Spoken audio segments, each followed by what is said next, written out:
નમસ્કાર વિદ્યાર્થી મિત્રો, હું છું અમિત રંગાણીને સ્વાગત કરું છું તમારું મારી યુટ્યુબ ચેનલમાં. આજે આપણે અભ્યાસ કરવાના છીએ ધોરણ 12ના ટોપિક અસામાન્ય મૂલ્યદળ અને વોન્ટ ઓફ અવયવનો.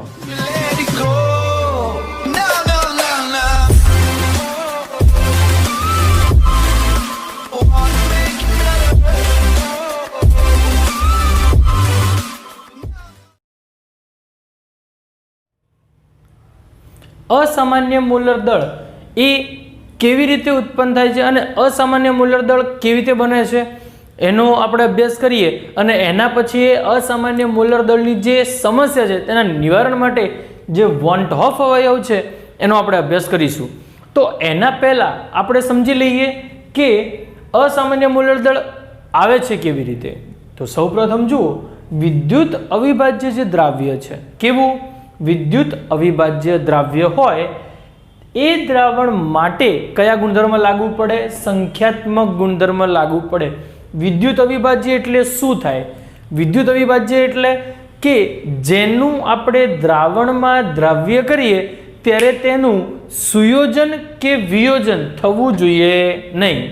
ત્યારે તેનું સુયોજન કે વિયોજન થવું જોઈએ નહીં. ત્યારે આપણે સંખ્યાત્મક ગુણધર્મો લાગુ પાડી શકીએ. તો આપણે સંખ્યાત્મક ગુણધર્મો 4 ભણ્યા હતા. રાઉલ્ટનો નિયમ, ઉત્કલન બિંદુ ઉન્નયન, ઠાર બિંદુ અવનયન અને અભિસરણ દબાણ, અને એના આ સૂત્રો છે. તો આ સૂત્રો આપણે ક્યારે વાપરી શકીએ? જ્યારે દ્રાવ્ય કોણ હોય? વિદ્યુત અવિભાજ્ય હોય. વિદ્યુત અવિભાજ્ય એટલે કેવા કહેવાય? તો કે ભાઈ ખાંડ, યુરિયા અને ગ્લુકોઝ. ખાંડ, યુરિયા અને ગ્લુકોઝને પાણીમાં દ્રાવ્ય કરો તો ખાંડનો એક કણ હોય તો દ્રાવ્ય થઈને એક જ કણ રહે છે. એક કણમાંથી 2 કણ અથવા 2 કણમાંથી 1 કણ થતા નથી. તો ક્યારે આપણે સંખ્યાત્મક ગુણધર્મ લાગુ ન પાડી શકીએ? તો જુઓ, જ્યારે દ્રાવ્યનું સુયોજન અથવા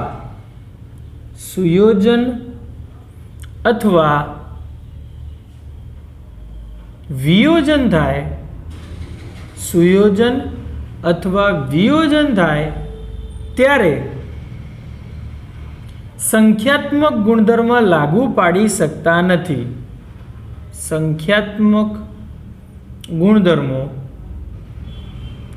લાગુ પાડી શકતા નથી.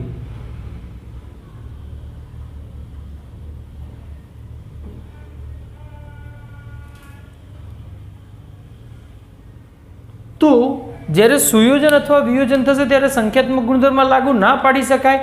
કેવી રીતે ના લાગુ પાડી શકાય અને એની પ્રોસેસ કઈ થશે? એટલે કે એમાં જ્યારે સુયોજન થાય ત્યારે તેના મૂલ્ય દળમાં શું ફેર પડે છે, જ્યારે વિયોજન થાય ત્યારે તેના મૂલ્ય દળમાં શું ફરક પડે છે, આપણે એનો જોઈએ ટોપિક. તો સૌપ્રથમ આપણે અભ્યાસ કરીએ વિયોજન માટે કે વિયોજન થાય ત્યારે શું થાય. તો સૌપ્રથમ વિયોજન માટે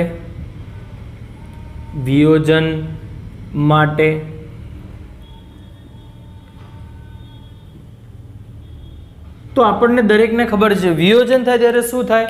તો કે ભાઈ વિયોજન હંમેશા આયનીય પદાર્થોમાં થશે.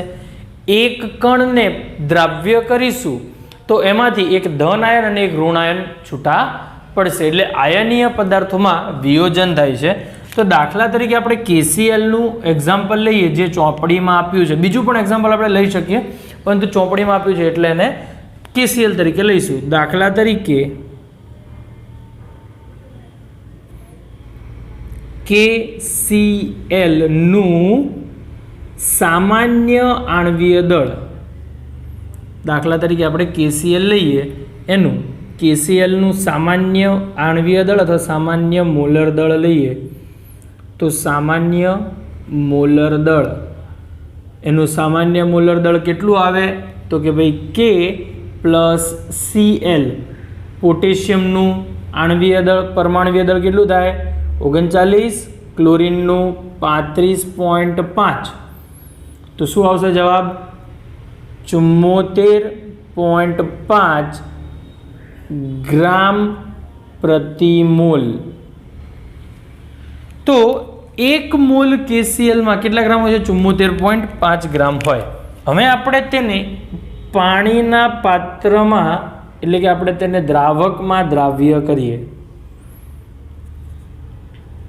તો આપણી પાસે એક KCl છે, એક કણ KCl નો છે, તેનું જ્યારે વિયોજન થશે ત્યારે એક કણ K+ અને એક કણ Cl- એટલે એક કણમાંથી બે કણો છૂટા પડે છે. આનો અર્થ આપણે એવું લખી શકીએ કે જ્યારે વિયોજન થતું હશે તો જ્યારે વિયોજન થાય, જ્યારે દ્રાવ્ય કણનું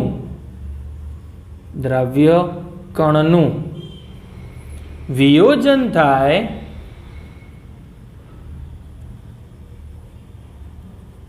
ત્યારે તેનું મોલર દળ હંમેશા ઘટે છે. કારણ શું? કારણ કે પહેલા કેવો કણ હતો? એક કણ હતો.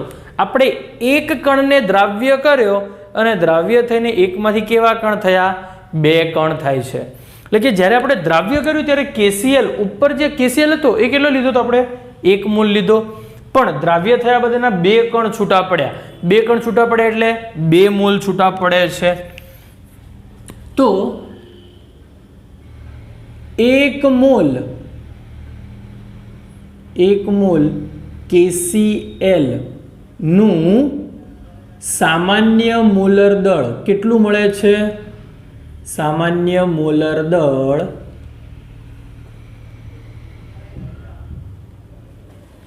74.5 છે. 74.5 ગ્રામ પ્રતિ મોલ છે.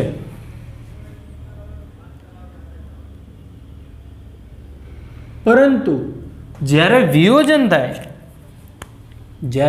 વિયોજન થવાથી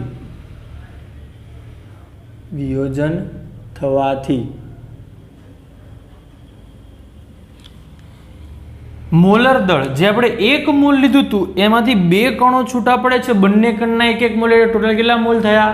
2 મોલ છૂટા પડ્યા. એટલે વિયોજન થવાથી 1 મોલ KCl નું 1 મોલ KCl માંથી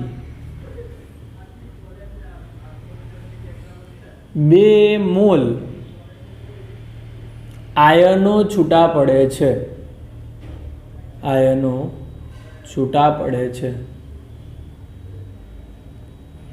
એટલે બંને આયનના 1 મોલ થાય તો એનો અર્થ શું થાય? 74.4 ભાગ્યા 2.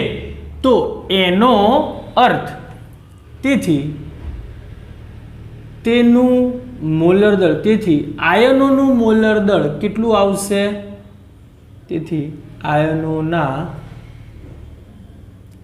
1 મોલનું મોલર દળ પહેલા કેટલું હતું? 74.5 1 મોલ KCl નું. હવે ઘટીને 1 મોલનું મોલર દળ કેટલું થઈ જશે? 74.5 ભાગ્યા 2 એટલે 37.25 ગ્રામ પર મોલ. એટલે જ્યારે વિયોજન થાય છે ત્યારે હંમેશા તેનું મોલર દળ ઘટે છે. લખવાનું વિયોજન માટે શું થાય છે? તો જુઓ, આપણે જે મોલર દળ ગણતરી કરી એ કેવું કહેવાય? સામાન્ય મોલર દળ. એ કેવું કહેવાય? સામાન્ય મોલર દળ. અને આપણને વિયોજન પછી ઘટાડો કે વધારો જે પણ જોવા મળશે એને કેવું કહેવાય? અસામાન્ય મોલર દળ. કેવું કહેવાય? અસામાન્ય મોલર દળ. એટલે કે હંમેશા અસામાન્ય મોલર દળ કેવું હોય છે? ઓછું જ હોય છે. હંમેશા અસામાન્ય મોલર દળ ઓછું જ મળે છે. તો આ યાદ રાખવાનું વિયોજન માટે. હવે આપણે બીજો ટોપિક લઈશું વિયોજન પછી સુયોજન માટે. તો કે ભાઈ સુયોજન માટે શું થાય? તો વિયોજન ત્યારબાદ સુયોજન. સુયોજન માટે તો જુઓ આપણે એક્ઝામ્પલ લઈશું એમાં CH3COOH નું એસિટિક એસિડનું ઉદાહરણ લઈશું. CH3COOH એસિટિક એસિડનું ઉદાહરણ લઈએ. પહેલા એનું સામાન્ય મોલર દળ લઈએ. CH3COOH એનું સામાન્ય મોલર દળ તો જુઓ કેટલા કાર્બન છે? 2 carbon plus 2 oxygen plus 4 hydrogen. 12 1 carbon 12 તો 2 એટલે 24. આ ઓક્સિજન છે ભાઈ, કૌંસમાં કરવાનું તમારે. 16 દુ 32 અને 4 તો શું આવે? 60 ગ્રામ પર મોલ. તો એક CH3COOH એટલે કે એક મોલમાં કેટલા ગ્રામ હોય છે? 60 ગ્રામ. તો જુઓ CH3COOH નું થાય છે સુયોજન. એના 2 કણો એટલે કે જ્યારે એને CH3COOH ને બેન્ઝીનમાં દ્રાવ્ય કરવામાં આવે, કારણ કે CH3COOH પાણીમાં દ્રાવ્ય ના થાય એટલે શેમાં દ્રાવ્ય કરીશું? બેન્ઝીનમાં દ્રાવ્ય થાય. બેન્ઝીનમાં દ્રાવ્ય કરીએ તો 2 CH3COOH એના કણો એકબીજા સાથે સુયોજન કરે છે. એના કણો એકબીજા સાથે સુયોજન કરીને એક મોટો કણ બનાવે છે. કેવી રીતે બનાવે? આપણે એના બંધારણમાં જોઈએ તો વધારે વિશેષ ખ્યાલ આવશે. જુઓ CH3C ડબલ બોન્ડ O અને CH3COOH જે ઓક્સિજન સાથે સિંગલ બોન્ડ હોય એ ઓક્સિજન સાથે હાઇડ્રોજન સંયોજાય. ત્યારબાદ CH3C ડબલ OH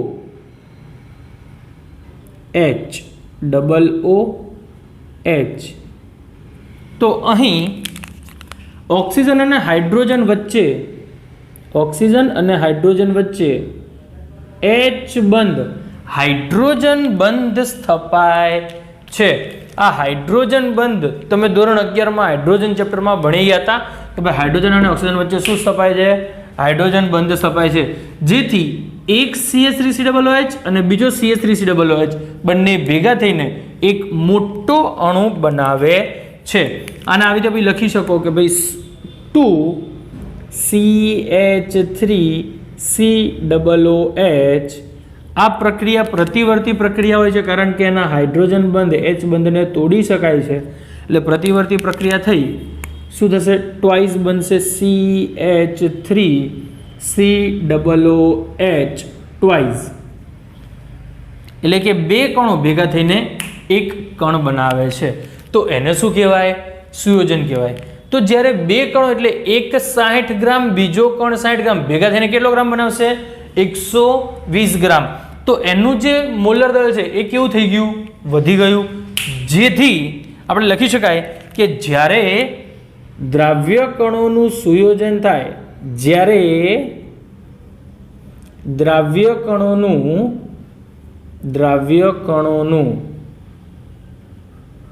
સુયોજન થાય ત્યારે હંમેશા મોલર દળમાં ત્યારે હંમેશા મોલર દળમાં શું થાય છે? વધારો થાય છે. એટલે ત્યારે હંમેશા મોલર દળ શું થાય છે? વધે છે. એટલે કે મોલર દળમાં વધારો થાય છે. તો જે મોલર દળ ઘટે છે અથવા જે મોલર દળ વધે છે, વધારા અથવા ઘટાડાને જ શું કહેવામાં આવે છે? અસામાન્ય મોલર દળ કહે છે. તો લખવાનું મોલર દળમાં થતા વધારા કે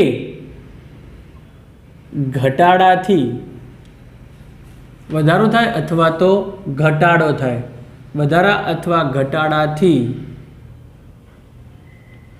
મળતા મોલર દળને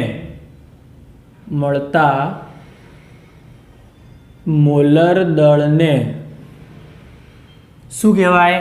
અસામાન્ય મોલર દળ કહે છે.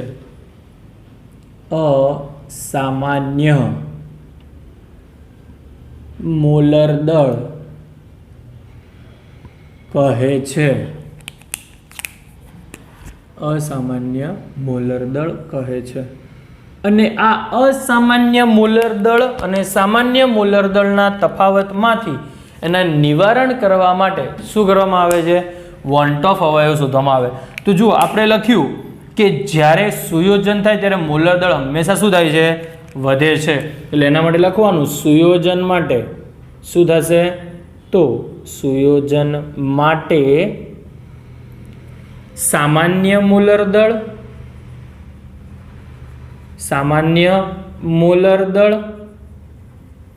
અને અસામાન્ય મોલર દળ.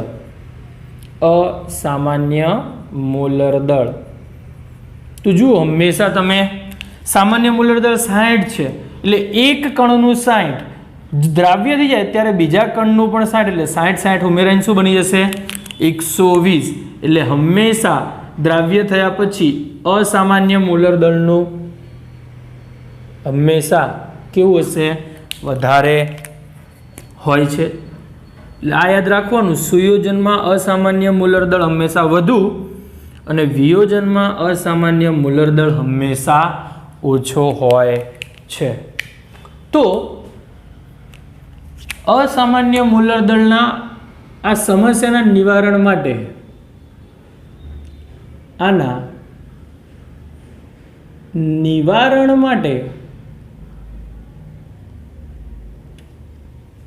વોન્ટ ઓફ એ આના નિવારણ માટે વોન્ટ ઓફ એ એટલે વોન્ટ ઓફ નામના ભાઈએ જ આ કર્યું હતું, અવયવ આપ્યો. વોન્ટ ઓફ નામના અવયવ આના નિવારણ માટે વોન્ટ ઓફ એ એક અવયવ વિકસાવ્યો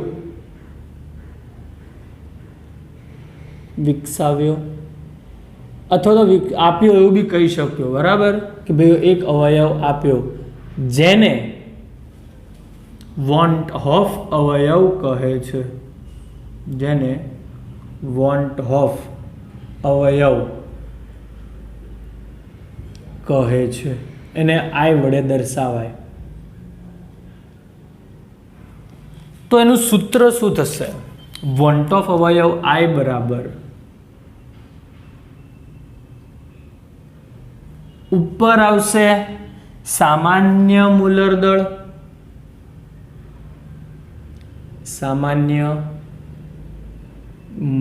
દળ, નીચે છેદમાં આવશે અસામાન્ય મોલર દળ.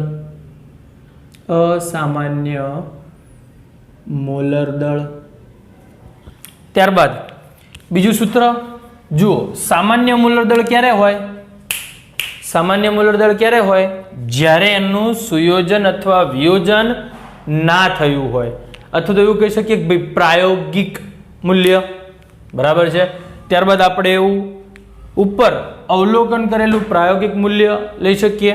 તો જુઓ, સુયોજન અને વિયોજન થયા પહેલાની બાબત છે તો આપણે લખી શકીએ એના મોલ પણ લખાય. આઈ બરાબર સુયોજન કે વિયોજન પહેલાના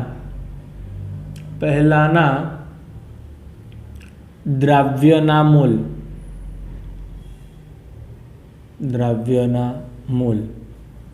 છેદમાં અસામાન્ય મોલર દળ આપણને ક્યારે મળ્યું? સુયોજન વિયોજન પછી. તો સુયોજન અને વિયોજન પછીના દ્રાવ્યના મોલ, એટલે કે એના વિયોજન પછી 2 મોલ મળે છે અને સુયોજન પછી 1 મોલ મળે છે. તો એ બંનેના મોલ લખી શકો. ત્યારબાદ એનું ત્રીજું સૂત્ર, જે આપણા પાસે સામાન્ય મોલર દળ હોય એ કેવું હોય? અવલોકિત હોય. એટલે આપણે એનું અવલોકન કર્યું હોય, ગણતરી કરેલી હોય. અવલોકિત મોલર દળ પ્રયોગ દ્વારા સાબિત થયું હોય, કારણ કે આપણે આ મોલર દળ, દરેક મોલર દળ આપણે જોયું હતું ભાઈ આણ્વીય દળ અને એના પરમાણ્વીય દળ દ્રવ્યમાન સ્પેક્ટ્રોમીટર દ્વારા માપેલા હોય. તો અવલોકિત મોલર દળ અને નીચે આવશે ગણતરી કરેલ મોલર દળ. તો આ આપણા 3 સૂત્રો થયા. હવે યાદ રાખવાના MCQ માટેના 2 મુદ્દા કે ભાઈ જ્યારે સુયોજન થાય ત્યારે I નું મૂલ્ય કેવું હોય અને જ્યારે વિયોજન થાય ત્યારે I નું મૂલ્ય કેવું હોય. તો જ્યારે I નું મૂલ્ય ગ્રેટર ધેન 1 હોય, એટલે I નું મૂલ્ય 1 કરતાં વધુ હોય, એનો અર્થ શું થાય? તો I નું મૂલ્ય 1 કરતાં વધુ એટલે સામાન્ય મોલર દળ વધુ. I નું મૂલ્ય 1 કરતાં વધુ એટલે સામાન્ય મોલર દળ વધુ. સામાન્ય મોલર દળ વધુ એટલે શું થયું હશે? વિયોજન થયું હશે. શું થયું હશે?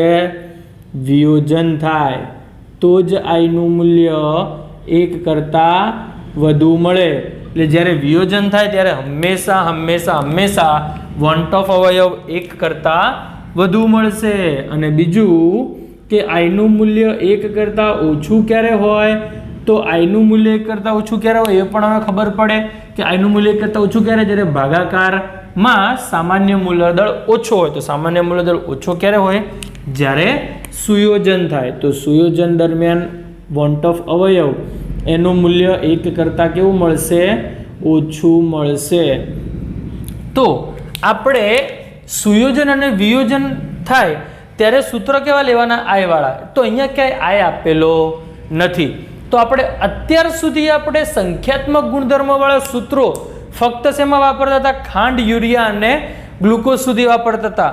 ખાંડ, યુરિયા અને ગ્લુકોઝમાં I વગરના સૂત્રો વાપરવામાં આવે છે. પરંતુ જ્યારે કોઈ પણ દ્રાવ્યમાં સુયોજન થાય અથવા તો વિયોજન થાય ત્યારે કયા સૂત્ર વાપરીએ છીએ? I વાળા સૂત્ર વાપરે. તો એમાં કોઈ નવી વસ્તુ નથી. ધ્યાન રાખવાનું, દરેક સૂત્રને I વડે ગુણી દેવાના. દરેક સૂત્રને શેના વડે ગુણી દેવાના ભાઈ? I વડે ગુણાકાર કરી દેવાનો. દરેક સૂત્રને I વડે ગુણી દો. તો સૂત્રો એના એ જ છે, પરંતુ જ્યારે સુયોજન વિયોજન થાય ત્યારે I વાળા સૂત્રો લેવાના. અને જ્યારે સુયોજન વિયોજન ના થાય એટલે વિદ્યુત અવિભાજ્ય દ્રાવ્ય હોય ત્યારે I વગરના સૂત્રો લેવાના છે. ઓકે. હવે બીજું એક GNET માટે MCQમાં પૂછાતા હોય છે. GNETના ક્વેશ્ચન તરીકે તમને પૂછી શકે છે આવા પ્રશ્નો. વોન્ટ ઓફ અવયવ પરથી જ આ વસ્તુ છે કે ભાઈ સુયોજન અંશ અને વિયોજન અંશ. JEE NEET માટે આવા ક્વેશ્ચન MCQમાં આવતા હોય છે. સુયોજન અંશ અને વિયોજન અંશ. તો પહેલા આપણે સુયોજન અંશ અને વિયોજન અંશમાંથી પહેલા જુઓ વિયોજન અંશ. વિયોજન અંશ. વિયોજન અંશને આલ્ફા વડે દર્શાવવામાં આવે. વિયોજન અંશને આલ્ફા વડે દર્શાવવામાં. વિયોજન અંશમાં જુઓ I હંમેશા કેવો હોય? મોટો હોય છે. તો વિયોજન અંશનું સૂત્ર લખવાનું આલ્ફા વિયોજન અંશ બરાબર મોટામાંથી 1 બાદ કરો એટલે i અને 1 નો સંબંધ i-1 અપોન n-1. તો આ n શું છે? n દ્રાવ્ય કણોની સંખ્યા છે. જો એક દ્રાવ્ય કણમાંથી 2 દ્રાવ્ય કણ મુક્ત થાય, 2 દ્રાવ્ય કણ છૂટા પડે તો n બરાબર 2. જો એક દ્રાવ્ય કણમાંથી 3 દ્રાવ્ય કણો છૂટા પડે તો n બરાબર 3. n બરાબર 3. અને બીજું દાખલો, સુયોજન અંશ. સુયોજન અંશ એને આપણે દર્શાવીશું x વડે. તો એનું સૂત્ર આવશે સુયોજન અંશ બરાબર n into i1 minus i, કારણ કે એમાં એક મોટો કહેવાય એટલે 1 માઇનસ i અપોન n-1. આ તમારે GNET-માં ક્વેશ્ચન તરીકે પૂછાઈ શકે છે. તો અહીં અસામાન્ય મૂલદ અને વોન્ટ ઓફ અવયવ સાથે આપણી ચેપ્ટર 2 ની દરેક થિયરીઓ પૂર્ણ થાય છે.